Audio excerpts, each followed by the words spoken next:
Yes, Marathi व्याकरणच्या कोर्समध्ये जी काही video lecture series आपण घेतोय त्यातलं पहिलं लेक्चर. मराठी भाषेला अभिजात भाषेचा दर्जा देण्यात आलेला आहे. कधी? 3 ऑक्टोबर 2024. किमान 2024 हे वर्ष लक्षात ठेवा. मराठीसोबतच पाली, प्राकृत, बांगला, आसामी अशा एकूण 5 भाषांना अभिजात भाषा दर्जा देण्यात आला. याच्या आधी 6 भाषांना हा दर्जा होता. तर त्या 6 भाषा कोणत्या? तमिळ, तेलुगू, मल्याळम, कन्नड, ओडिसा आणि संस्कृत. ओडिसाची ओडिया भाषा आहे. तर 6 आणि 5 टोटल 11 भाषांना आता सध्या अभिजात भाषेचा दर्जा आहे. मराठीचं पहिलं शिलालेख कुठं? तर अक्षी. आणि पहिलं ताम्रपट किंवा आद्य ताम्रपट कोणता मानला जातो? तर दिव्या आगारचा. अक्षी हे पण रायगड जिल्ह्यात आहे, दिव्या आगार पण रायगड जिल्ह्यात आहे. अक्षी या ठिकाणचा तालुका आहे अलिबाग आणि दिव्या आगार हे कोणत्या तालुक्यात येतं? श्रीवर्धन. लक्षात ठेवायचं, इथं क्रॉस मॅच करू नका. अक्षीला शिलालेखच आहे आणि दिव्या आगारला ताम्रपट आहे. नेक्स्ट आहे भाषा हा शब्द कसा तयार झाला? तर भाष या संस्कृत धातूपासून तयार झालेला आहे. संस्कृत धातूपासून भाषा शब्द तयार झालेला आहे. पाठ ठेवायचं. विचार, भावना, अनुभव, कल्पना हे व्यक्त करण्याचं साधन म्हणजेच भाषा म्हटलं जातं. जसं घोडे खिंकाळतात, आपण बोलतो आणि कुत्रे भुंकतात. तर प्रत्येकाची भाषा वेगळी आहे, पण प्रत्येकजण त्यांच्या भाषेतून त्यांच्या विचार, कल्पना, भावना, अनुभव हे व्यक्त करत असतात. प्रत्येक भाषेची एक लिपी असते. तर मराठी भाषेची कोणती? देवनागरी लिपी. तिला दुसरं नाव आहे बाळबोध लिपी. मराठीसोबतच संस्कृत, नेपाळी, कोकणी, सिंधी, संथाळी,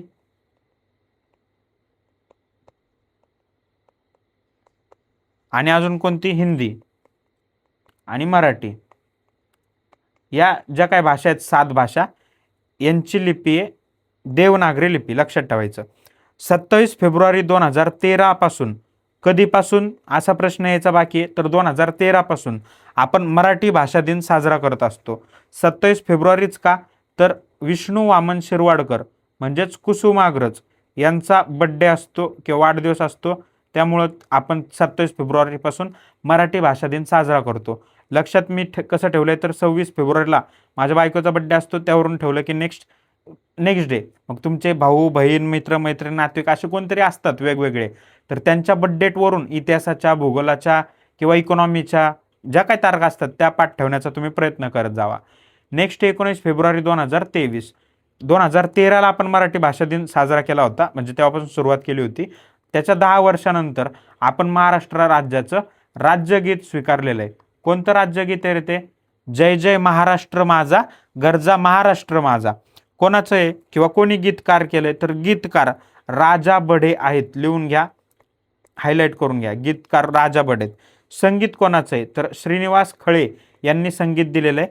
आणि स्वर कोणाचे? तर शाहीर साबळे यांचे स्वर आहेत. एक्स्ट्रा माहिती म्हणून लक्षात ठेवायचं, 1 मिनिट 41 सेकंद किंवा 1.41 मिनिट एवढ्या वेळेत जय जय महाराष्ट्र माझा, गरजा महाराष्ट्र माझा हे आपल्या महाराष्ट्र राज्याचं राज्यगीत गाऊन झालं पाहिजे. नेक्स्ट आहे आदर्श लिपी म्हणजे काय?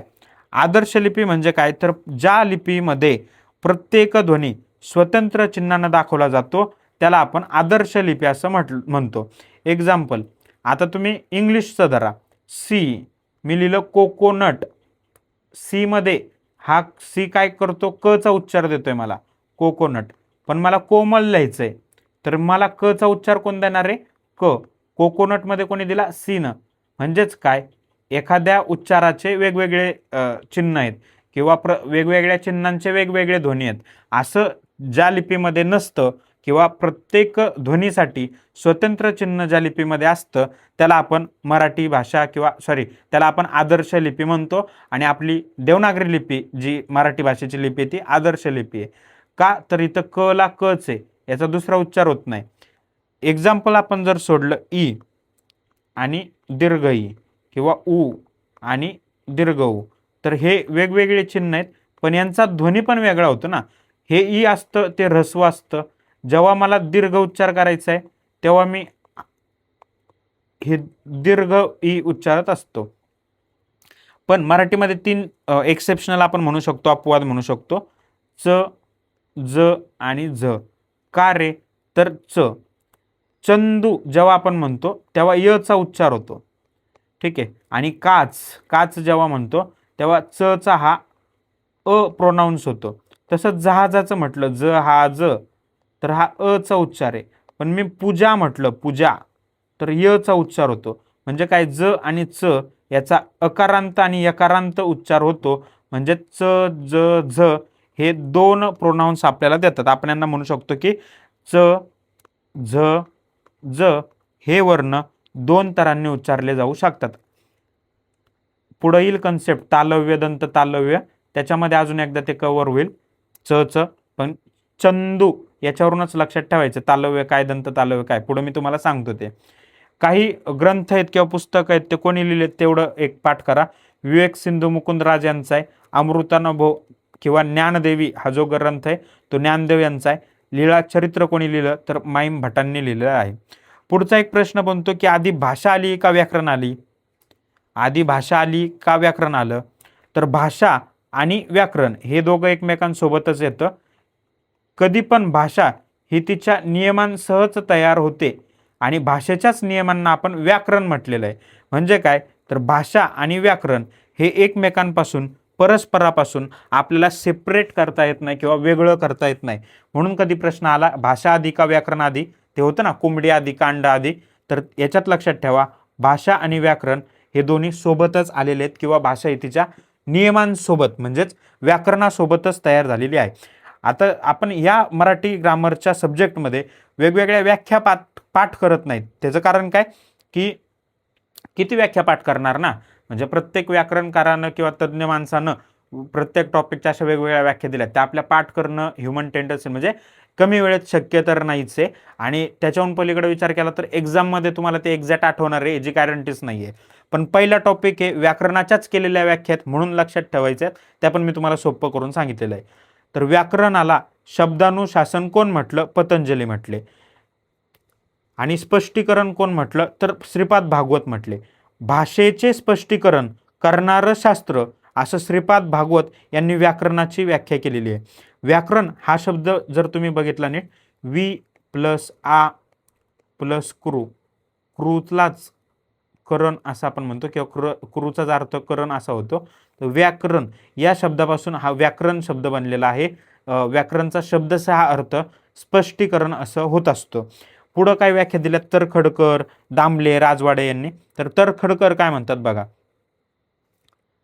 शुद्ध कोणते आणि अशुद्ध कोणते असं जे शास्त्र सांगतं त्याला व्याकरण म्हटलं जातं. तरखडकरांच्या समोर म्हणून मी शुद्ध अशुद्ध दोन शब्द लिहिले. नेक्स्ट दामले, दाम म्हणजे पैसा, तर पैसा घे आणि व्यवहार कर, दामवरून व्यवहार लक्षात ठेवा. दामले काय म्हणतात, भाषेचा व्यवहार किंवा उपयोग म्हणजे भाषेचा व्यवहार ज्या नियमांना अनुसरून होतो हे ज्या शास्त्रामध्ये सांगितलेलं आहे त्याला व्याकरण दामलेंनी म्हटलेलं आहे. दामले व्यवहार लक्षात ठेवा फक्त.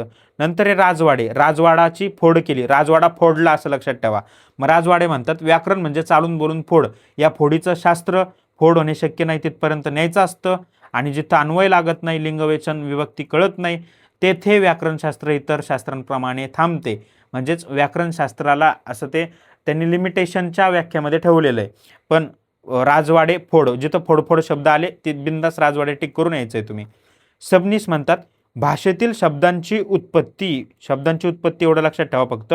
आणि मंगळूरकरांची व्याख्या आहे व्याकरण ही भाषेच्या घटनेची विशिष्ट दृष्टिकोनातून पाहिलेली यथार्थ, वास्तव आणि सुसंगत अभिव्यक्ती आहे. म्हणजे जी व्याख्या आपल्या यांनी दिलेली नाही, आता ह्या चार जरी तुमच्या पाठ झाल्या चार शब्दांवरून कीवर्डवरून, तरी तुम्ही डोळे झाकून मंगळूरकरांची व्याकरणाची व्याख्या मारून यायची. नेक्स्ट, मुलांनी खरे बोलावे. आता हे वाक्य झालं टोटल वाक्य, पण मुलांनी खरे बोलावे हे काय तीन शब्द, वाक्यातील शब्दांनाच पद सुद्धा म्हटलं जातं. म्हणजे शब्द आणि पद एकच आहे, फक्त वाक्यातील शब्दांना काय म्हटलं जातं? पद म्हटलं जातं. मुलांनी हा जो शब्द आहे, आता मी लिहितो फक्त मू लिहितो, ठीक आहे, मुलांनी, हे तीन काय अक्षर आहे, अक्षर आहेत. पण मू हा शब्द कसा बनला रे परत? म हा वर्ण आहे, त्यामध्ये उ हा स्वर ॲड झाला आणि मू हा शब्द बनला. तसंच ल हा वर्ण आहे, त्यामध्ये आ हा स्वर आला आणि अनुस्वार पण आला, तेव्हा लान हा अक्षर तयार झाला. न न स्वर आहे, त्यामध्ये ई दीर्घ ई आला आणि नी हा अक्षर तयार झाला. म्हणजेच काय, मू हे एक अक्षर आहे, ला अक्षर आहे, नी अक्षर आहे. ह्या 3 अक्षरांनी मिळून एक शब्द बनला मुलांनी. तसंच खरे, बोलावे हे वेगवेगळ्या अक्षरांपासून शब्द बनलेत आणि अनेक शब्दांचं मिळून वाक्य बनलेलं आहे. हेच मी तुम्हाला सांगितलं. वर्णाला मूलध्वनी असं सुद्धा म्हटलं जातं. अनेक वर्णांचा मिळून अक्षर तयार होतो. हे एक वर्ण आहे, हा स्वर आहे. वर्णांचं मिळून अक्षर तयार झालं. अनेक अक्षरांचं म्हणजे मुलांनी, अनेक अक्षरांचं मिळून शब्द तयार झाला मुलांनी. ठीक आहे. आणि अनेक शब्दांचं म्हणजे मुलांनी खरे बोलावे ह्या 3 शब्दांचं तयार झालं वाक्य. ही कन्सेप्ट आहे मूळ. वर्णाला मूलध्वनी पण म्हणतात. मग नेमकं मूलध्वनी आणि वर्णमध्ये काय फरक आहे? तर मूलध्वनी मी जेव्हा म्हटलो मुलांनी किंवा मी म्हटलं चंद्रकांत किंवा मी म्हटलं पाटील हे बोललो तर हे हवेत विरून गेलं, नाश पावलं. पण आपण जर मी लिहून ठेवलं आता पाटील हे बघा लिहून ठेवलं, हे पाटील नाश पावलं का नाही पावलं? जे नाश न पावणारे आहे त्याला आपण म्हणतो अक्षर. मग मूलध्वनी हे हवेत विरतात, नाहीसे होतात, पण ती नष्ट होऊ नये म्हणून आपण लिहून ठेवतो, त्याला म्हटलं जातं वर्ण. मूलध्वनी आणि वर्ण याच्यातला फरक कळला का? मी इथं लिहून घ्या, इथं मी तोंडा वाटे उच्चारला तर तो मूलध्वनी, मी इथं लिहून ठेवला तर मी त्याला बोलू शकतो वर्ण. मग अनेक वर्णांचा अक्षर बनतं, शब्द बनतो अनेक अक्षरांचा आणि वाक्य बनतं अनेक शब्दांचा. मूलध्वनीलाच आपण वर्ण म्हणू शकतो का? तर म्हणू शकतो. अक्षराला आपण ध्वनी पण म्हणतो, ध्वनिचिन्ह पण म्हणतो, एक लिहून घ्या. आणि वर्णालाच मूलध्वनी म्हणू शकतो का? तर हेच इथं मी तुम्हाला सांगितलं, वर्णालाच मूलध्वनी म्हणू शकतो. फक्त फरक काय? वर्ण लिहून ठेवतो, मूलध्वनी तोंडावाटे बोलत असतो. ध्वनिचिन्ह, चिन्ह आहे ना ध्वनीचं, त्यालाच आपण अक्षर म्हणतो. तर ध्वनी, अक्षर, ध्वनिचिन्ह हे समानार्थी शब्द आहेत. मूलध्वनी, वर्ण समानार्थी शब्द आहेत. आणि इकडे विचार केला तर शब्द आणि पद हे समानार्थी शब्द आहेत. याच्यात कन्फ्युजन करून घेऊ नका. नेक्स्ट, स्वर. स्वर म्हणजे काय? स्वरांचा उच्चार हा स्वतंत्रपणे होतो. लिहून घ्या, स्वतंत्र उच्चार होतो. जेव्हा आपण एखादा उच्चार करतो तोंडावाटे, तर बघा तोंडातली म्हणजेच मुखातील जीभ, दात, टाळू यांचा एकमेकांशी स्पर्श होतो किंवा नाही होत? मग ज्या वेळेस असा स्पर्श होत नाही म्हणजेच काय? तर स्वरांचा उच्चार होताना स्वतंत्रपणे होतो. काय आपलं आता बघा ना, स्वर कोणते? 14 स्वर आहेत, अ आ इ ई वगैरे. यांचा उच्चार करा बघा, म्हणून बघा तुम्ही अ ई उ. तर जी जीभ आहे ना ती दाताला लागत नाही, आपल्या टाळूला लागत नाही, कशालाच लागत नाही. तर त्याला म्हटलं जातं स्वतंत्र उच्चार होतो. आपल्या मुखातील कोणत्याही अवयवाशी त्याचा स्पर्श होत नाही, म्हणून त्याला आपण स्वर म्हणतोय. त्याच्या उलट व्यंजन, याचा स्वतंत्रपणे उच्चार होत नाही. स्वतंत्रपणे उच्चार होत नाही. लिहून घ्या. म्हणजे जेव्हा आपण व्यंजन उच्चारतो तेव्हा आपली जीभ ही कधीतरी दाताला लागते, कधीतरी टाळूला लागते, कधीतरी जिभेला लागते, म्हणजे जीभच आहे ना. तर याच्यानुसार आपण मूर्धन्य, ओष्ठ्य, ओठाला लागते कधीतरी, ओष्ठ्य वगैरे असे प्रकार पाडले ते आपण पुढे बघणारच आहे. पण व्यंजनांचा स्वतंत्रपणे उच्चार होत नाही आणि स्वरांचा मात्र स्वतंत्रपणे उच्चार होतो, एवढं लक्षात ठेवा. अजून एक, व्यंजनांमध्ये मग आपण म्हणू शकतो ज्या वर्णांचा उच्चार स्वरांच्या मदतीशिवाय होत नाही, स्वरांच्या साह्या वाचून होत नाही, त्याला आपण व्यंजन म्हणतो. म्हणजेच काय? वर्ण प्लस स्वर व्यंजन, वर्ण प्लस स्वर व्यंजन. ठीक आहे.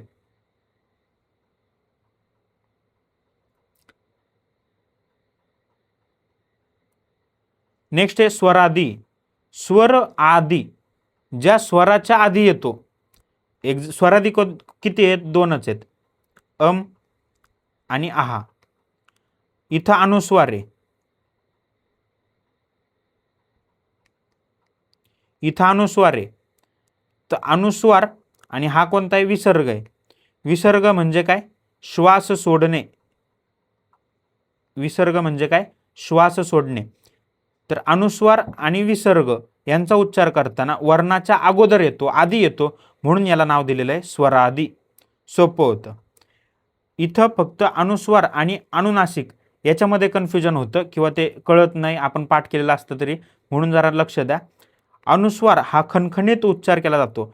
याचा उच्चार कसा होतो तर स्पष्ट होतो आणि खणखणीत होतो. अनुनासिक यांचा उच्चार अस्पष्ट असतो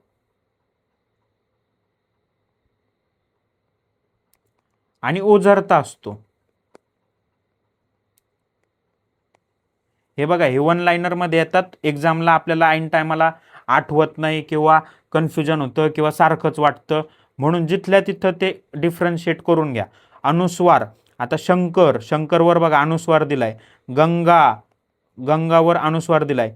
चंदू, चंदूवर अनुस्वार दिलाय. जेव्हा मी शंकर म्हणतो, गंगा म्हणतो, चंदू म्हणतो, तेव्हा हा जो काय अनुस्वार आहे याचा उच्चार स्पष्ट जाणवतो. जर मी शंकरवर अनुस्वारच दिला नाही, काय होतंय शकर, शंकर. गंगाला मी अनुस्वारच दिला नाही, काय होतंय गगा, गंगा. हा जो काय फरक पडतो, स्पष्ट आणि खणखणीत उच्चार केला जातो त्याला अनुस्वार म्हणतात, आणि अस्पष्ट ओझरता उच्चार असतो त्याला अनुनासिक म्हणतात. अनुनासिक किती आहेत तर 5च आहेत, जे आपण पुढं बघूयात. ड, त्र, याला ग पण म्हणतात, कोणी कोणी कोणी त्र पण म्हणतात. नंतर न बाणाचा, न नळाचा आणि म मगरीचा, हे 5च अनुनासिक आहेत. नेक्स्ट बघूयात आपण वर्ण आणि वर्णमाला याच्यामध्ये काय फरक आहे.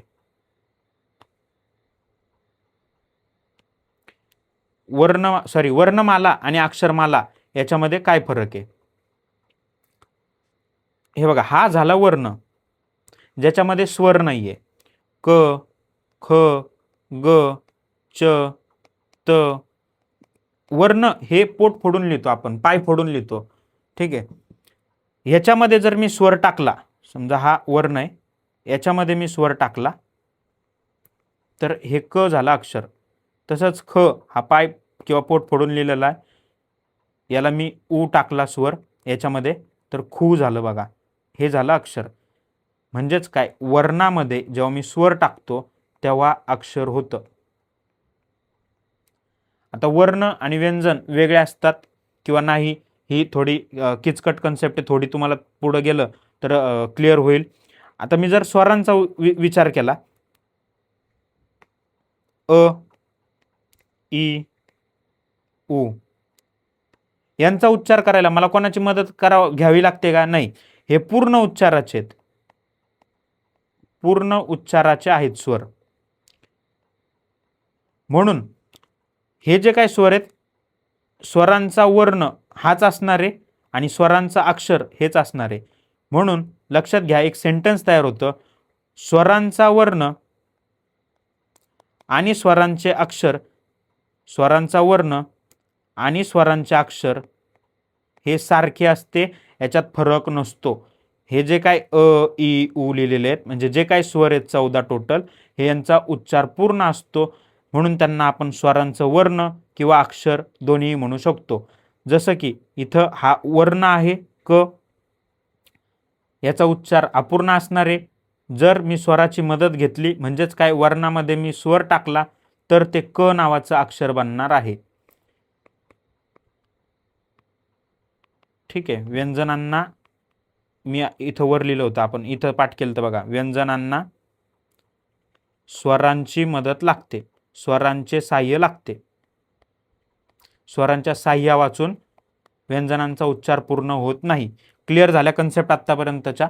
मग वर्णमाला आणि अक्षरमाला याच्यातला फरक काय आहे, एवढंच खोडतो की वर्णामध्ये स्वर टाकला तर व्यंजन होतं किंवा अक्षर होतं, व्यंजन किंवा अक्षर त्याला तुम्ही म्हणू शकता. आणि काही व्यंजन आहेत जसं की क, ख, ग, घ, जी पोट फोडून लिहिली होती आपण, यांच्यामध्ये आपण अ टाकला म्हणजे स्वर टाकला तर ते क किंवा ग नावाचं अक्षर झालं. म्हणून सगळे स्वर, सगळे 14च्या 14 स्वर आणि स्वरयुक्त व्यंजन, जे व्यंजनामध्ये स्वर टाकला त्याला आपण काय म्हणतो, स्वरयुक्त व्यंजन. त्या स्वरयुक्त व्यंजनांना आणि सगळ्या स्वरांनाच अक्षर असं म्हटलं जातं. Clear concept? लिहून घ्या, पॉज करा आणि लिहून घ्या नसेल तर. मी जातो पुढं. आता अक्षरमाला कशी आहे पुढे तुम्हाला कळलंच. इथं स्वर आहेत, मी लिहितो तरी पण. स्वर किती आहेत? 14. अ, आ, इ, ई, उ, ऊ, रू, ऋ, क्लृप्ती. हे जे काय रू आहे ना, याचा एकच शब्द बनतो. कोणता? साईडला लिहितो बघा.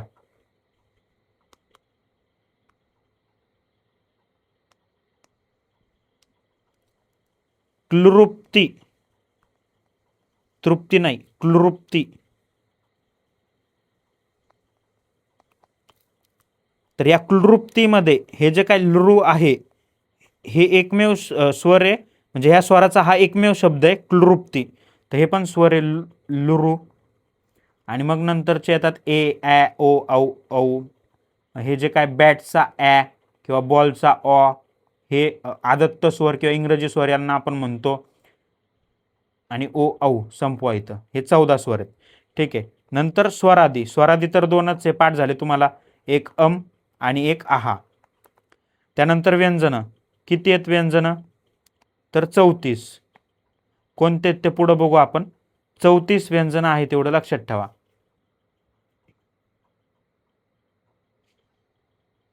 चौतीसच आहेत ना.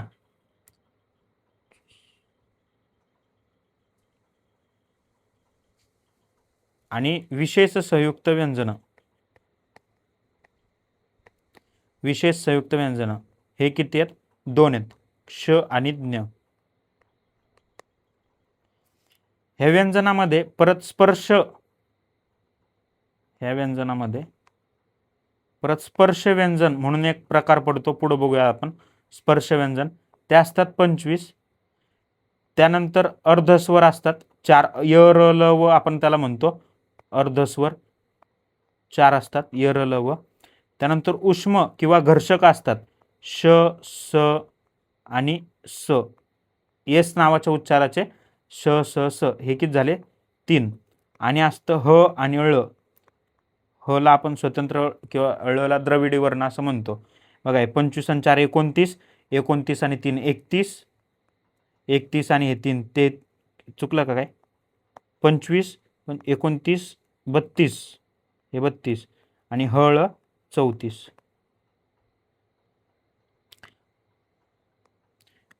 25 आणि 4 29.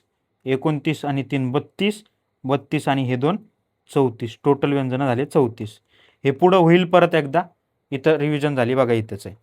स्वर. स्वरांचं बघितलं आपण की जे स्पष्ट स्वतंत्र ज्याचा उच्चार होतो, ज्यांना कशाची गरज नसते, त्याला स्वर म्हणतो. स्वराला दुसरं नाव आहे अच किंवा विवृत्त.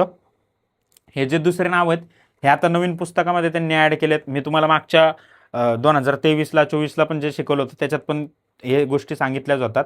पण आता ते पाठ करा, आता झाले तर ते पेपरला येणार. स्वर म्हणजे अच आणि विवृत्त हे पर्याय नाव आहेत स्वरांना. स्वर किती आहेत रे? 14. पाठ करा. स्वर किती आहेत? 14. मग त्यात ऱ्हस्व स्वर अ, ई, उ, रू आणि क्लृप्ती याचा लृ. रू आणि लू हे ऱ्हस्वच आहे. दीर्घ कोणते? आ, ई, उ. संयुक्त स्वर. संयुक्त स्वरला दुसरं नाव आहे अजून, तद्युत्पन्न स्वर. तद्युत्पन्न स्वर. संयुक्त स्वर ए, आई, ओ, औ. आता हे स्वर कसे बनतोय माहिती तुम्हाला? संयुक्त स्वर अ आणि ई जर मी धरला तर ए बनला. आ प्लस ई टाकला तर आई बनला. तसंच अ प्लस उ ह्या दोघांचा मिळून ओ बनला. आ प्लस उ, मग ऊ मध्ये तुम्ही कोणता पण ऊ टाका, पण आ प्लस उ ह्या 2 स्वरांपासून जो बनला तो औ. म्हणजे हे जे काय स्वर आहेत ना, ए, आई, ओ, औ, हे 2 स्वरांपासून बनलेले आहेत, म्हणून त्याला आपण संयुक्त स्वर म्हणतो. आणि संयुक्त स्वराला दुसरं नाव काय? तदुत्पन्न स्वर. नेक्स्ट आहे आदत्त किंवा इंग्रजी स्वर. आदत्त किंवा इंग्रजी स्वर हे कोणी इंट्रोड्यूस केले, कोणी सांगितले, कोणी नावं दिले? तर मंगरुळकर यांनी नावं दिलेले आहेत. मग बॅटमध्ये आपण जो ॲ म्हणतो ना, बॅटचा ॲ, तो बॅट, तर ॲ आला. आणि बॉलमध्ये आपण म्हणतो ना बॉल, ऑ, तर तो ऑ. बॅटचा ॲ, बॉलचा ऑ. मंगळूरकरांनी दिलेले आहे, त्याला नाव काय? आदत्त स्वर किंवा इंग्रजी स्वर. नेक्स्ट आहे सजातीय स्वर म्हणजे काय, तर ह्या जोड्या लावतो बघा मी, अ आ इ ई उ ऊ, ह्या झाल्या सजातीय स्वरांच्या जोड्या. पुढे आपल्याला विजातीय स्वर जर विचारलं तर मग विजातीय स्वरांच्या वेगवेगळ्या जोड्या होऊ शकतात, जसं की अ ई, अ उ, इ आ, इ उ, किंवा आई, आ उ, ऊची ई सोबत पण जोडी लागल. म्हणजे ज्या सजातीय स्वरांच्या जोड्या नाही आहेत त्या सगळ्यांना आपण विजातीय स्वरांच्या जोड्या म्हणू शकतो.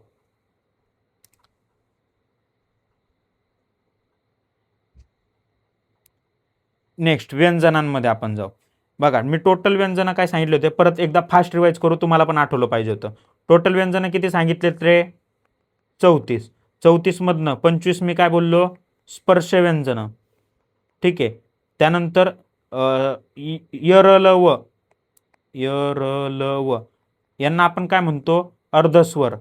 किती आहेत त्या अर्धस्वर, 4 आहेत. आत्ताच सांगितलं ना, पटापट उत्तर द्यायचे. त्यानंतर उष्मे किंवा घर्षक ज्यांना आपण म्हणतो, किती आहेत, 3.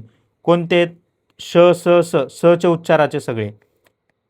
त्यानंतर ह आणि ळ हे 2च राहिले, ह आणि ळ हे 2.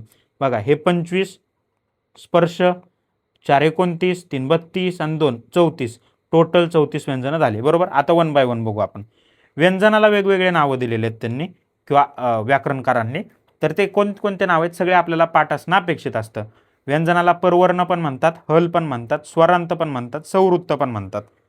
परीक्षेला येणार ना, प्रत्येक वेळेस व्यंजन विचारण्यापेक्षा ते कन्फ्युजन करण्यासाठी परवर्ण हा शब्द वापरतील, कधी कधी संवृत्त हा शब्द वापरतील, हल हा शब्द वापरतील. आपल्याला माहिती आहे व्यंजनांचे वेगवेगळे नावं, व्यंजन, परवर्ण, हल, संवृत्त, स्वरांत. आता हे 2-3दा रिपीट करायला मी काही येडा नाहीये. मी म्हणलो असतो हा व्यंजनाला परवर्ण, हल, संवृत्त, स्वरांत म्हणतात, अनुनासिकाला परसवर्ण म्हणतात, कठोरला श्वास अघोष म्हणतात. पण मी रिपीट का करतोय ते तुमच्या डोक्यामध्ये जायला पाहिजे. जेवढेच आपण रिपीट करत असतो त्यावेळेस ते सबकॉन्शियस माइंडमध्ये जाण्यासाठी मदत करत असतं. म्हणूनच अभ्यासाचं रिपिटेशन म्हणजेच रिव्हिजन आपण करत असतो. ठीक आहे. इथं जो परवर्ण हा शब्द आहे आणि इथं परसवर्ण हा शब्द आहे, याच्यात कन्फ्युजन होऊ देऊ नका. परवर्ण म्हणजे व्यंजन आणि परसवर्ण म्हणजे अनुनासिक. ठीक आहे, याच्यात कन्फ्युजन अजिबात व्हायला नको. ठीक आहे. स्पर्श व्यंजन किती, तर 25. 25 आहेत का बघू आपण. क च ट त पाय. आता हे क चा ट्या त पाय असंच लक्षात ठेवा. क चा ट्या त पा य. मग य कोणतं आहे रे, य र ल व ही लाईन आहे, य र ल वची ही 4चीच लाईन आहे. ही सोडून द्या, म्हणजे शॉर्टमध्ये ठेवा ही य र ल.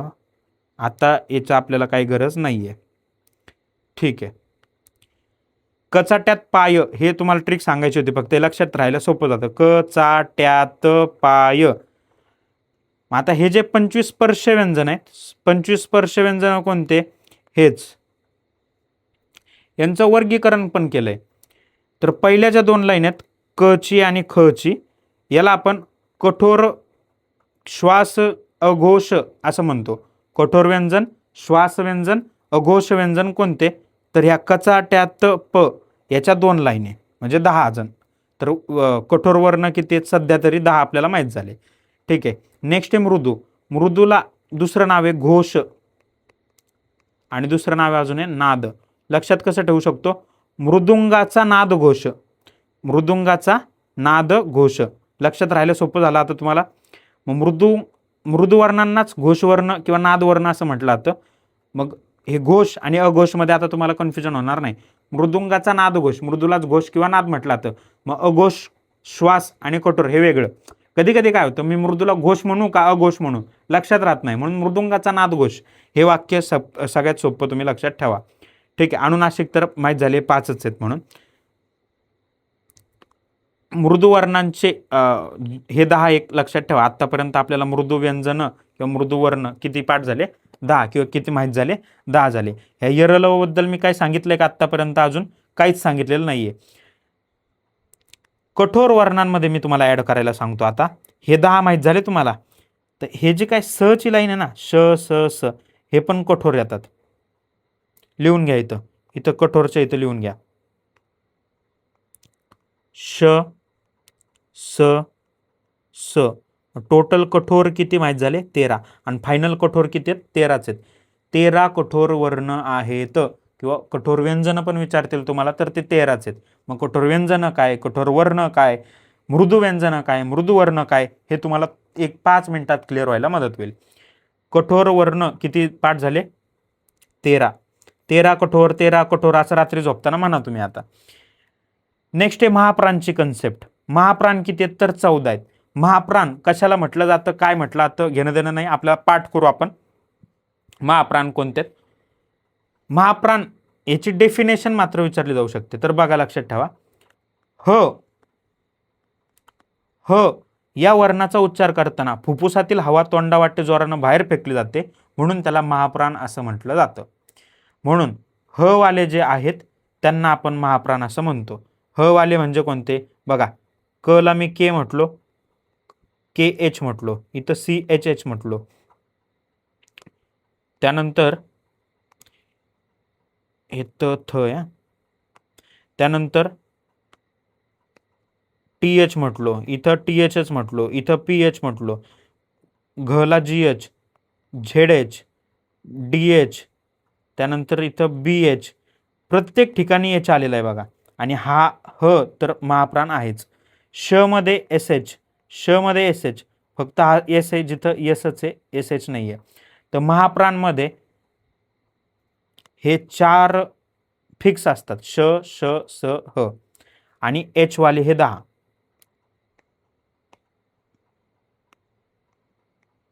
किती झाले? 14. हे बघा, हे 5, हे 5 आणि हे 4, 5 5 10 आणि 4 14. कठोर मधली दुसरी लाईन, मृदू मधली दुसरी लाईन ज्याच्यामध्ये एच एचचा उच्चार होतो, आणि श स स ह स ह. महाप्राण किती झाले? 14. पुढचा प्रश्न येतो, अल्पप्राण किती? आता मला सांगा, तुम्ही व्यंजन किती पाठ केलेत रे? 34. 34 मधून 14 महाप्राण आहे, अल्पप्राण किती असणार आहेत? 20. सोपं आहे पाठ करायला. जे महाप्राण नाही आहेत ते बाकीचे सगळे अल्पप्राण. व्यंजनांची बेरीज किती आली पाहिजे टोटल? तर 34 आली पाहिजे. Done, clear. नेक्स्ट, आता हे जे यरलव लिहिलं होतं ना, यरलव, यांना आपण म्हणतो अर्धस्वर. अर्धस्वर त्याला पर्याय नाव आहेत अंतस्थ, आणि त्याला दुसरं नाव आहे अजून ईशत विवृत्त. स्वर बघताना आपण बघितलं होतं की स्वराला अच असं पण म्हटलं जातं आणि विवृत्त असं पण म्हटलं जातं. जेव्हा विवृत्त म्हणजे स्वर, अर्ध म्हणजे ईशत. झालं, पाठ झालं, लक्षात ठेवायला सोपं आहे. अर्ध म्हणजे ईशत लक्षात ठेवा, स्वर म्हणजे विवृत्त लक्षात ठेवा. मग हे जे काय नाव आहेत ईशत विवृत्त आणि ईशत स्पृष्ट, कोणी दिले तर दामलेंनी दिले होते. अर्धस्वर अंतस्थ ईशत स्पृष्ट, यरलव. उष्म घर्षक शीतकार यशत स्पृष्ट कोणते? श स स. उष्मे घर्षक आणि शीतकार ईशत स्पृष्ट पण त्याला म्हटलं जातं. इथं लक्षात ठेवायला तुम्हाला परत कन्फ्युजन होऊ शकतं, परत सोपं करून सांगतो.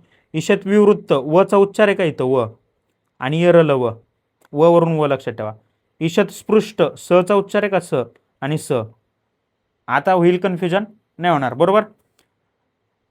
जसं आपण महाप्राणचं पाठ केलं होतं ना, की ह चा उच्चार, ह चा उच्चार करताना फुफ्फुसातली हवा तोंडावाटे जोराने बाहेर फेकली जाते, म्हणून त्याला महाप्राण म्हणतात. तसंच इथं उष्माचं एक लक्षात ठेवा. उष्मन या शब्दापासून तो उष्मेश शब्द त्यांनी तयार केला. उष्मन म्हणजे वायू. मग तोंडानं जेव्हा जोरानं उसासा बाहेर टाकल्याप्रमाणे ज्या वर्णाचा उच्चार होतो, म्हणजेच कोणत्या श स स यांचा उच्चार होतो, मुखानं जोरानं बाहेर उसासा टाकल्याप्रमाणे उच्चार होतो याचा. इथं शब्दरचना जोरात पाठ म्हणजे ॲज इट इज पाठ ठेवायची. मुखा वाटे जोराने उसासा बाहेर टाकल्याप्रमाणे ज्यांचा उच्चार होतो त्याला उष्मन म्हटलं जातं. इथं घर्षण होतं, श बघा, बोलून बघा, श स श, थोडं घासल्यासारखा तुम्हाला फील होतं, उष्णता निर्माण होते, म्हणून त्यांनी उष्मे असं म्हटले. त्यांनी म्हटले, आपण पण म्हणायचं, फक्त पाठ करायसाठी. मग बोलून बघा, श स, हा बाबा होतं घर्षण होतं का? होतं. उगाच डोकं लावायचं नाही. म्हणजे मी जेव्हा मराठी ग्रामरचा अभ्यास करायचो तेव्हा मी डोकं लावायचं, अरे कुठं झालं उच्चार, कुठं झाली उष्णता तयार, कुठं झालं घर्षण, मग कसं होतं, मग मला दाखवा, असं डोकं लावायचं नाही. त्यांनी अभ्यास करून ठरवलेलं आहे, सगळं फिक्स आहे, आपण ते फक्त पाठ करायचं. आता हे जे स श स आहे ना, हे कठोर आहेत का आहेत? इथं सांगितलं होतं ना मी मागं तुम्हाला बघा, कठोर व्यंजन पाठ ठेवा म्हणून. तर हे 10 आणि हे 3 13. इथं पण लिहून घ्या, श स स हे कठोर वर्ण आहेत. शीतकार, ईषत, स्पृष्ट, उष्म, घर्षण. हे झालं तुम्हाला मुखा वाटे जोराने उसासा. आणि इथं व्याख्या लिहून घ्यायची, कारण ह्या दोघांमध्ये कन्फ्युजन होतं. ह चा उच्चार करताना फुफ्फुसातील हवा,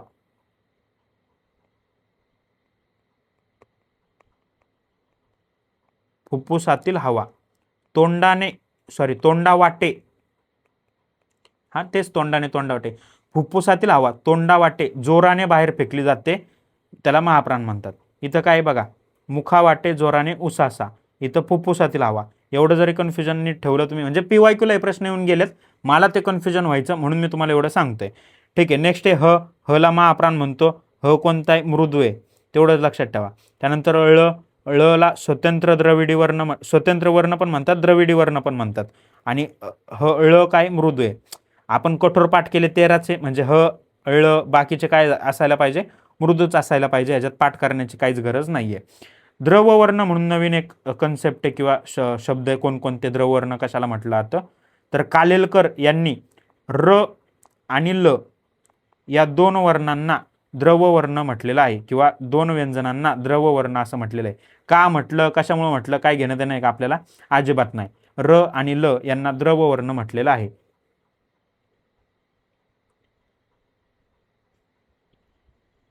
हे सांगितलं का मी तुम्हाला? हां, व्यंजनाला हल, स्वरांत, परवर्ण, संवृत्त आणि हलांत पण म्हणतात. हलांत ॲड करून घ्या. स्वरांत, हलांत. हलांत म्हणजे काहीतरी वेगळं वाटू शकतं, कारण इथं हल पाठ केलंय. तर नाही, हल, हलांत, स्वरांत, परवर्ण, संवृत्त असं सगळं ह्या व्यंजनाचे पर्यायी नावं आहेत. विशेष संयुक्त व्यंजन 2 पाठ केले आपण, क्ष आणि ज्ञ. याला विशेष संयुक्त व्यंजन का म्हटलं गेलं रे? हे सबनिसांनी सांगितले होते ॲड करायला, किंवा क्ष आणि ज्ञ जी इंट्रोडक्शन. सबनिस लक्षात ठेवा फक्त, सबनिस. जसं मी तुम्हाला ते बॅट बॉलचं ओ आहे, जे आदत्त स्वर आहेत, कोणी सांगितले होते? मंगळूरकरांनी सांगितले होते. तसं क्षज्ञ विशेष संयुक्त व्यंजन कोणी सांगितले होते, कोणी इंट्रोड्यूस केले होते? तर सबनिसांनी केले होते. क्षची फोड जर केली, आपण याला विशेष संयुक्त व्यंजन का म्हणतो? तर अनेक व्यंजनांपासून हा बनलेला आहे. जसं की क प्लस षटकोनाचा आणि हा स्वर ॲड झाला, तर तेव्हा बनला क्ष. तसं ज्ञ कसा बनला? ज्ञ द, त्यामध्ये न, परत य आणि शेवटाला स्वर ॲड झाला क्ष कसा बनला? ज्ञ कसा बनला? म्हणून त्याला म्हटलं जातं विशेष संयुक्त व्यंजन. कोणी सांगितलं? सबनिसांनी सांगितलं. नेक्स्ट कन्सेप्ट आलेली तुमच्या पुस्तकात नवीन, स्फोटक व्यंजन आणि अर्धस्फोटक व्यंजन. ते अर्धस्फोटक व्यंजन मला पाठ होणार नाही, तुम्हाला झाले तर तुम्ही पाठ करा. पण स्फोटक व्यंजनासाठी कटप्पा गड दाबतो हे वाक्य लक्षात ठेवा. क ट प ग ड दा ब तो, म्हणजे द ब त असं ते आहेत शब्द. किती आहेत तर बघा, 8 स्फोटक व्यंजन आहेत. मग कटप्पा गडाला दाबतो वगैरे असलं पाठ करू नका. गडाला म्हटलं की तुम्ही त्या ल ला पण लिहून असाल. ठीक आहे. कटप्पा गड दाबतो एवढंच लक्षात ठेवा, म्हणून आपण 8 हे पाठ करतोय. 8 गडाला दाबतो म्हटलं, अरे 9 झाले. तेवढं तरी तुम्हाला क्लिक होईल एक्झाममध्ये, प्रेशरमध्ये ते क्लिक होत नाही, थोडं अवघडच असतं. नेक्स्ट वर्ण बघा, वर्णांचं क्लासिफिकेशन. मी जे तुम्हाला म्हटलं होतं ना, मृदुवर्ण, कठोर वर्ण, कठोर व्यंजन, मृदू व्यंजन, कन्फ्युजन होईल, तर ते क्लिअर होईल. आता वर्ण टोटल किती असतात, काय असतात? 50 वर्ण आहेत. याच्यामध्ये कठोर वर्ण किती? 13 आणि हे 37. 13 + 37 50 झाले. कठोर 13, कठोर 13, कठोर 13 असं पाठ करायला लावलं होतं ना मी तुम्हाला. कठोर वर्ण किती? 13 आणि मृदू वर्ण किती? 37. आता कठोर वर्णांनाच कठोर व्यंजन म्हटलं जातं, कारण कठोर वर्णामध्ये तुम्ही कोणते पाठ केलेत? क ख, ही लाईन कचाट्यात प वाली, प फ पर्यंत किती झाले? हे 10 प्लस श स स हे 3, 13 कठोर वर्ण. आता हे पण व्यंजन आहेत स्पर्श व्यंजनामधले, आणि श स स हे पण व्यंजन आहेत, ज्यांना आपण उष्मे, घर्षक असं पाठ केलंय. तर हे सगळे काय आहेत, व्यंजन आहेत. म्हणून वर्ण आणि व्यंजन याच्यामध्ये कठोरमध्ये तरी फरक नाही. मग तुम्हाला परीक्षेमध्ये कठोर वर्ण जरी विचारले तरी 13च लिहायचं, कठोर व्यंजन जरी विचारलं तरी 13च लिहायचं. नेक्स्ट एक मृदू वर्ण. मृदू वर्णामध्ये मात्र स्वर येतात, स्वरादी येतात आणि मृदू व्यंजन पण येतात.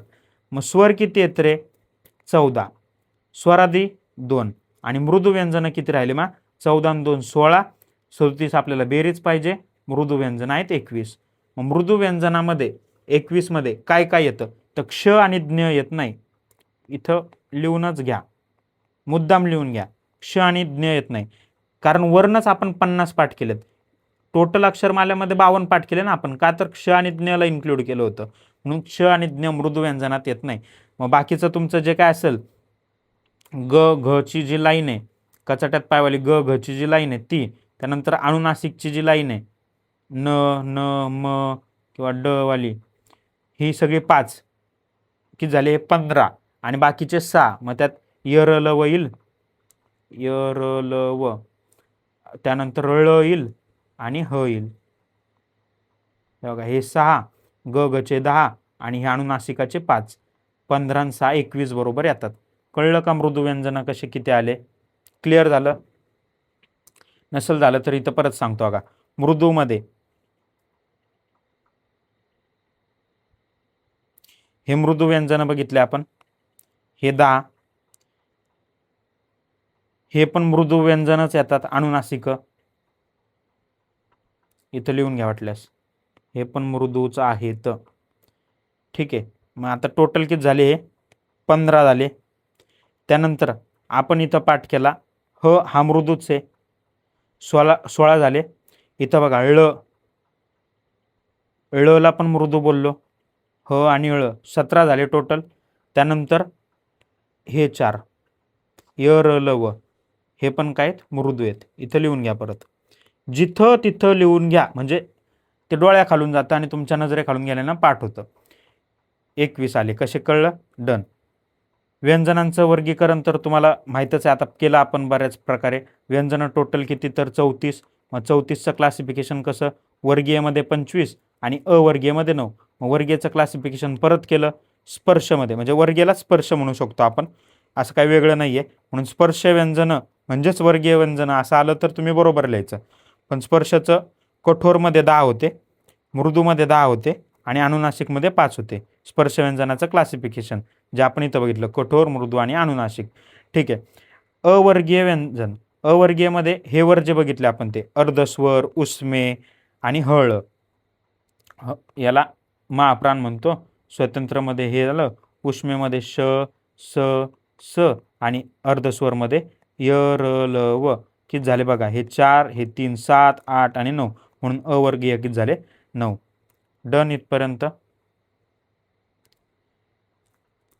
नोव्हेंबर 2022च्या निर्णयानुसार मराठी वर्णमालेत किती वर्ण आहेत? तर 52 वर्ण आहेत. आता याचं क्लासिफिकेशन परत परत सांगायची गरज आहे का? मला वाटतं की सगळं क्लासिफिकेशन तुम्हाला कळलं असणार आहे. म्हणजे डोळे झाकून जर विचारलं तरी तुम्हाला ते यायला पाहिजे. आता कंठ, तालव्य जे म्हटलं होतं ना आपण, की व्यंजनांचा उच्चार स्वरांच्या साह्यापासून होत नाही किंवा व्यंजनाचा उच्चार करताना मुखाच्या अवयवाचा एकमेकांशी स्पर्श होतो, म्हणून त्यांना व्यंजन म्हणतो, असं पाठ केलं होतं. मी तुम्हाला बोललो होतं पुढे ते येईल. तर कंठ वर्ण लक्षात ठेवायला सोपं आहे बघा. कंठ, लक्षात ठेवा की आक्का हा कंठ, आक्का हा कंठ, कंठवरून तुम्हाला कळल कंठ्य वर्ण आहेत ते. आक्का म्हणजे आ पासून तर क ची लाईन,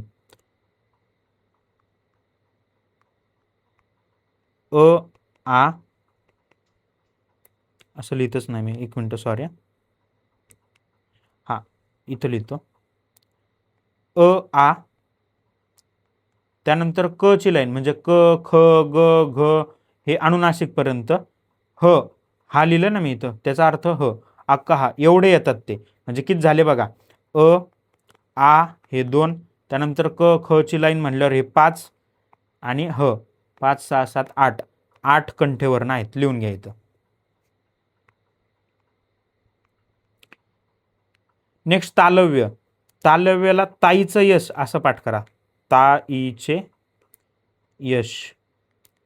तावरून तालव्य लक्षात येणार आहे. ई म्हटलं तर हे ई स्वर 2. च म्हटल्यावर च ची लाईन च छ ज झ त्र आणि यश म्हटल्यावर य आणि श हे येणार आहेत. किती झाले ते 1 2 हे 5 7 8 9. दंत तालव्य. दंत तालव्याला वर्त्स्य असं पण म्हटलं जातं.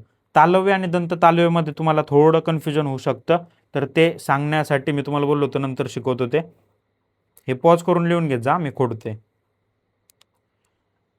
सोपं आहे बघा. तालव्य म्हटलं ना चंदू लक्षात ठेवायचं. चंदू कसा लिहिलाय? मला म्हणजे खानदेशचे जे लोक आहेत ते दंत तालव्यानं उच्चार करतात. चंदू म्हणतात, चंदू. खरंच म्हणतात चंदू. आणि प्रॉपर उच्चार माझा काय चंदू. माझ्या च मध्ये य लागतो. य लागतो हा माझा उच्चार आहे. आणि जिथं आपण य लावतो ना त्याला म्हणतो तालव्य.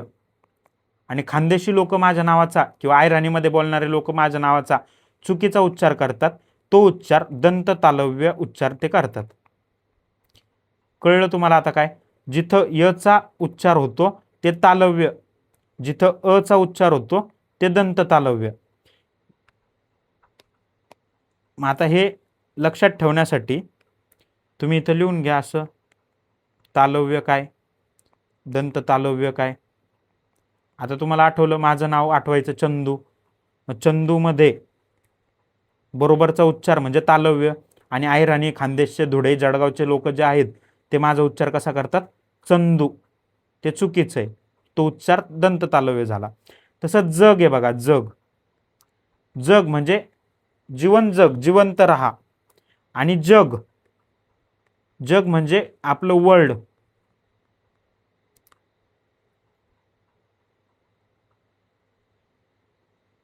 छातीचा उच्चार कसा होईल रे? छाती. लगेच कळतंय, स्पष्ट कळतंय. छला य लागलंय. छाती म्हणजे तो उच्चार कसा जाईल तालव्यमध्ये. जिथं य लागतंय तो उच्चार तालव्यमध्ये जाईल. जिथं अकारांत उच्चार होतो तो दंत तालव्यमध्ये जाईल.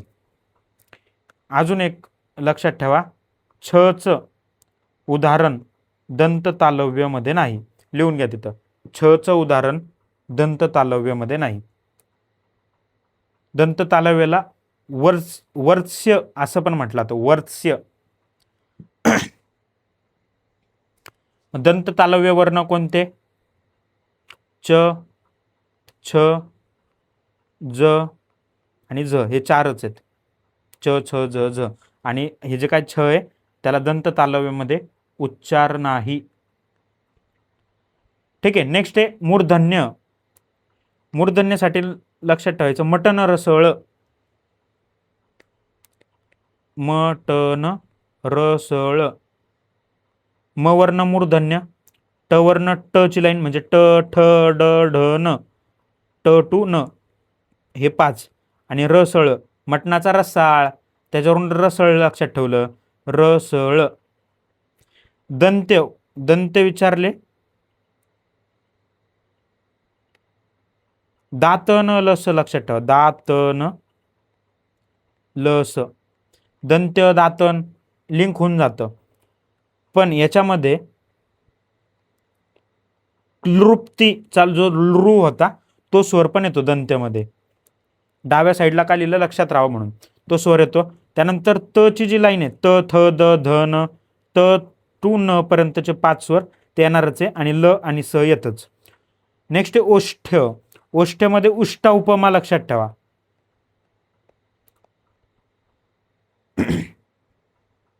उष्टावरून ओष्ठ्य कळतं तुम्हाला. मग उ पण आहे, दीर्घ उ पण आहे. उपमा उ झालं. सॉरी. प वर्ण प फ ब भ म हे जे काय 5 आहेत ते प ची लाईन प फ ब भ म ओष्ठ. नेक्स्ट आहे कंठ तालव्य. कंठ तालव्य. कंठ तालव्य मध्ये ए, ऐ आणि बॅटचा ॲ. ओष्ठेमध्ये ओ, औ आणि बॉलचा ऑ. आणि दंत्योष्ठ्यमध्ये एक पाठ करा, हायलाईट करा, लक्षात राहत नाही माझ्या, अजून लक्षात राहत नाही. दंत्योष्ठ्यमध्ये एकच आहे व. व काय आहे तर दंत्योष्ठ. बघा व चा उच्चार करा व. द ला पण जीभ लागते आणि ओठांना पण लागते. दंत प्लस ओष्ठ, ओठ, दंत्योष्ठ वय. आता तुम्ही म्हणणार नाही लागत,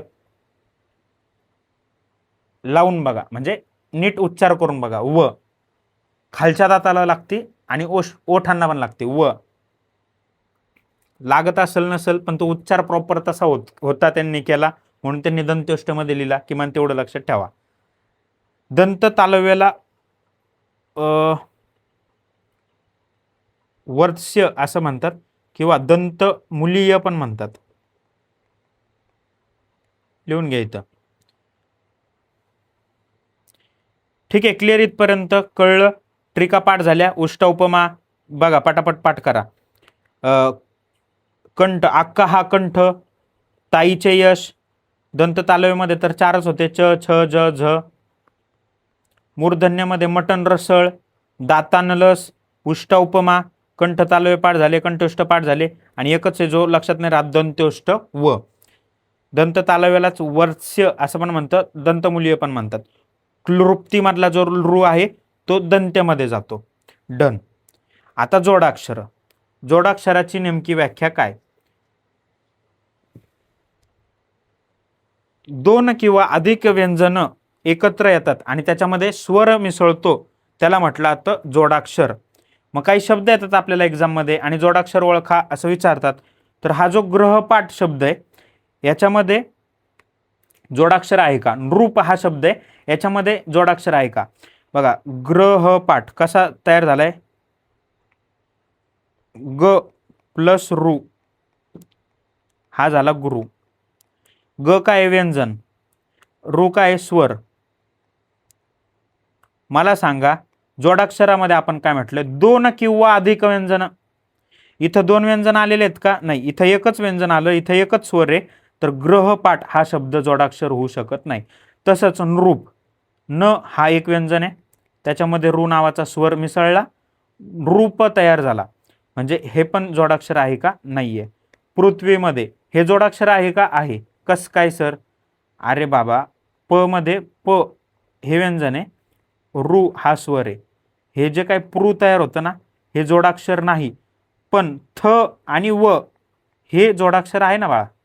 म्हणून पृ जरी नसला तरी थुई आहे. इथं बऱ्याचदा कन्फ्यूज होतं आपल्याला, ग्रहण रूप पृ असं दिसलं की आपण मारून येतो, तर ते कन्फ्युजन होऊ देऊ नका. ठीक आहे, डन. ही व्याख्या खरंच 1000 वेळा पाठ करा जोडाक्षराची. दोन किंवा अधिक व्यंजन एकत्र येऊन मध्ये त्याच्यामध्ये स्वर मिसळतोच. दोन किंवा अधिक व्यंजन एकत्र येऊन त्याच्यामध्ये स्वर मिसळतोच, त्याला जोडाक्षर असं म्हटलं जातं. मी इथं पाठ राहावं म्हणून कसं करत असतो, म्हणजे पुस्तकात आपल्या दोन किंवा दोन प्लस आणि इथं हे लिहून ठेवा वाटल्यास ग्रहपाठ, तिथं एक्झाम्पल.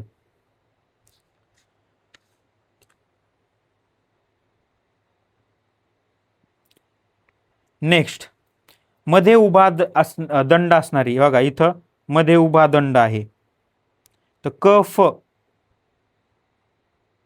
क फ. नेक्स्ट, स्वतंत्र शेवटी उभा दंड असणारी गणेश. गणेश लक्षात ठेवा, म्हणजे ग न स. छळल अर्धा दंड आहे, छ हे बघा अर्धा दंड, ळ ल. कफ गणेश छळल. त्यानंतर अर्धा दंड आहे पण अर्धी होत नाहीत. अर्धा दंड आहे, ह ला पण आहे, ड ला पण अर्धा दंड आहे, पण अर्धी होत नाहीत. कधी? जोडाक्षर जेव्हा बनतात तेव्हा. एक्झाम्पल, मी घट्ट लिहिलं तर घट्ट असंच लिहितो आपण, हे अर्ध होत नाही. पण मी लिहिलं बाळ्या, हे जे काय ळ आहे हे झालं अर्ध. बघा ऍक्च्युली ते ळ असं लिहित नाहीत,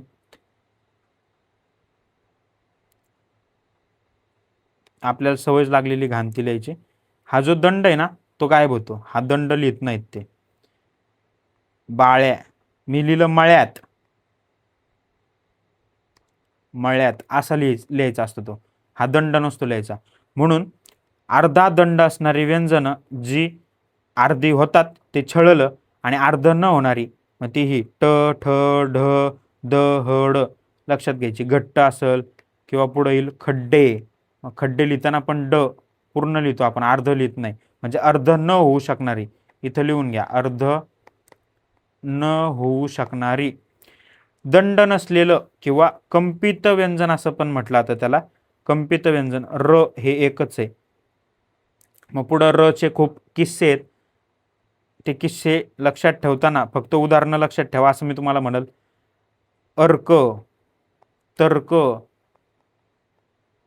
पर्याय, सूर्या, गुऱ्हाळ, ट्रक, ड्रम, अजून काय येतं, तक्रार, ख्रिश्चन,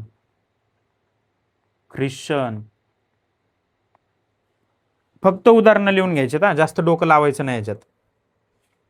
मग याच्यापासून नियम बनतात. पहिला नियम काय बनतो बघा, र या व्यंजनानंतर दुसरे एखादं व्यंजन येतं तेव्हा र या व्यंजनाचा उच्चार अपूर्ण असतो, तेव्हा पुढील व्यंजनावर रफार म्हणून येतो. तर्क बघा ना, तर्क र व्यंजनानंतर क आलंय लगेच, पण र चा उच्चार अपूर्ण आहे. तर्क, र चा उच्चार अपूर्ण आहे. त चा पण पूर्ण होतोय, क चा पण पूर्ण होतोय. ह्या त चा पण उच्चार पूर्ण होतो, त क, पण र चा अपूर्ण आहे. तर्क, तेव्हा आपण असं लिहितो. असं ते पहिल्या नियमात म्हटले. दुसऱ्या नियमात काय म्हटले, र नंतर य किंवा ह ही व्यंजन येत असेल तर र च्या मागील व्यंजनावर आघात येत नसेल तर त्याचं लेखन असं केलं जातं. पर्या, गुऱ्हाळ, आघात होत नाही म्हणून याचं लेखन असं केलं जातं. त्यानंतर ट्रक किंवा ड्रम, अर्धा दंड असलेल्या व्यंजनानंतर म्हणजेच र हे अक्षर आल्यानंतर त्याचं लेखन असं केलं जातं म्हणतात ते. अर्धा दंड म्हणजे कोणते, हे बघा, ट, ड अर्धा व्यंजन, तर त्याच्यानंतर जर र चा उच्चार आला तर असं लिहा म्हणतात. किंवा द्रुत असं पण लिहू शकता. म्हणून हे 2-3 उदाहरणच पाठ करायचे, ते नियम पाठ करायची गरज नाही. ह्या उदाहरणावरून मात्र तुम्ही मग तिथं उदाहरणं जरी तुम्हाला क्लिक झाले तर ते नियम आठवायला सोपं होतं. अशी रिव्हिजन करताना किती वेळा ते नियम पाठ करायचे ना, त्यापेक्षा तुम्हाला ते उदाहरणं पाठवून जातात. जसं मी शिकवताना मला ते उदाहरणं लगेच आठवले. मग तशा अग्रज असा एक शब्द आहे समजा, अग्रज किंवा ग्रंथ. मग याचा नियम काय सांगतो, शेवटी स्वतंत्र दंड असणाऱ्या व्यंजनानंतर म्हणजे ग, ग स्वतंत्र दंड हे बघा, ह्या व्यंजनानंतर र चा उच्चार आला तर त्याचं लेखन असं करा. ख्रिश्चन मध्ये काय, शेवटी जोडून दंड आला, हे बघा, हा जो जोडून दंड आहे ना, ख, शेवटी जोडून दंड आला तर त्या व्यंजनानंतर र अक्षर आलं तर त्याचं लेखन परत असंच करा. मध्ये दंड आला तर त्याचं लेखन असंच करा. बघा, मध्ये आला, शेवटी जोडून आला, स्वतंत्र आला तर त्याचं लेखन असंच आहे, म्हणजे पोट फोडू नये.